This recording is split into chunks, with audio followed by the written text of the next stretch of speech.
پیش ہے ہندی زبان میں اپڈیٹ۔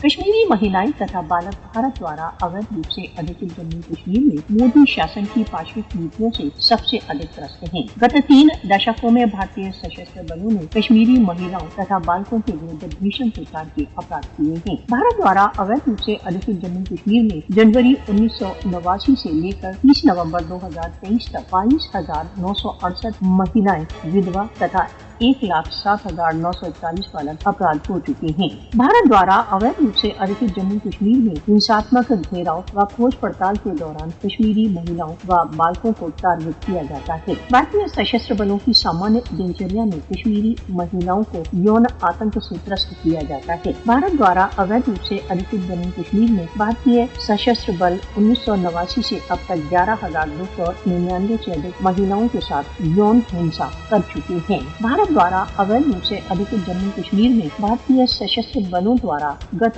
34 वर्षों में सहस्त्रों बालकों की हत्या की जा चुकी है। सैकड़ों कश्मीरी बालक भारतीय सशस्त्र बलों की पैलेट फायरिंग से अपनी नेत्र दृष्टि खो चुकी है। भारत द्वारा अवैध रूप से अधिकृत जम्मू कश्मीर में सन 1989 से अब तक सहस्त्रों बालक अपने माता पिता खो चुके हैं। कश्मीरी महिलाओं तथा बालकों की यातनाओं का मूल कारण कश्मीर पर भारत का अवैध अधिकरण है। अंतर्राष्ट्रीय मानव अधिकार संगठनों को भारत द्वारा अवैध रूप से अधिकृत जम्मू कश्मीर में महिलाओं व बालकों की यातनाओं के प्रति मौन पर्यवेक्षक नहीं बने रहना चाहिए। विश्व समुदाय को भारत द्वारा अवैध रूप से अधिकृत जम्मू कश्मीर में महिलाओं व बालकों के विरुद्ध हिंसा को नियंत्रित करने के लिए सचेत हो जाना चाहिए। भारत द्वारा अवैध रूप से अधिकृत जम्मू कश्मीर में महिलाओं व बालकों के विरुद्ध अपराध के लिए भारत को उत्तरदायी ठहराने का समय आ गया है।